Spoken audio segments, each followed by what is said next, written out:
Okay, hello guys, welcome to my YouTube channel. It's me, Mr. Barney Vlog. So, for this video guys, meron tayong tutorial kung saan ituturo natin kung paano ba tayo makapag-save ng ating data. Okay, so kung bago ka lang sa YouTube channel, please subscribe at hit the notification bell para ma-update kayo guys sa susunod nating mga tutorial video. Okay, so now, umpisa na natin guys. So, first is punta tayo dito guys sa ating Play Store. So hanapin natin dito sa Play Store guys ang Internet Guard. Okay, so Internet. Okay. Okay, so hanapin natin ito guys. Ito yung yan.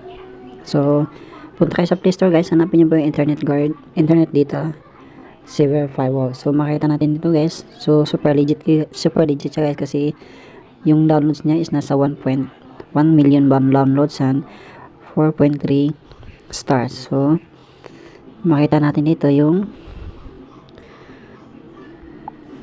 yan, yung ratings niya guys. So yung ratings niya guys, super ganda yung kanyang ratings, nasa 5 star yung mga ratings niya. At nakita natin ulit dito yung mga comments nila dito guys. So sobrang ganda guys at legit po ito gagamitin sa ating phone. Okay, so pagkatapos nyo install guys, tapos download nyo, so balik kayo dito sa application nyo guys. So dito na tayo sa application guys. Ayan, so nakita nyo guys, Internet Guard is disabled, use to switch above to enable to Internet Guard. So nakita natin lahat ng naka-on dito guys. Yan. So lahat ng application na guys is na kino-consume nila yung ating data, kaya mabilis yung maubos ang ating load. So minsan nga yung ating go surf 50 is isang araw lang, ubos na agad ng ating surfing. So ang gawin nyo lang guys, so pindutin nyo yung ito sa may itaas. Ayan. So automatic naka-on na yan guys. So punta tayo natin mag-open ng Facebook. Okay, dito lang sa ayan, sa Facebook. So ayan guys, so open siya. Okay, yan, na-open ang ating Facebook kasi naka-on pa yung ating Internet Guard. So gawin natin guys is, since wifi yung nakapakit wifi ako, so ang gawin natin guys, pinutin nyo muna natin yung enable sa may Facebook. Yan, so pag pindot nyo ng Facebook guys, balik kayo ulit sa Facebook nyo. Yan guys, nakita yung parang may bilog na naglo-loading na siya. So hindi na siya pwede na gagamitin. Yan, naglo-loading siya. Dito tayo. Ayan guys, naglo-loading na siya. So disable na po yung connection niya. So hindi na siya pwedeng gagamitin. So mag-disable tayo ulit. Okay, saan ba? Itong Facebook Lite. I-disable natin yan. Yan. So nakita natin guys, loading na siya. So hindi na siya nakakonect sa wifi. Kahit naka-on yung wifi natin guys, so automatic na hindi na siya pwede maka-open ng Facebook Lite. Okay, so now enable natin yung Facebook Lite. Enable. Tapos ito dito. Ayan guys, bilis, di ba? Nakita niyo?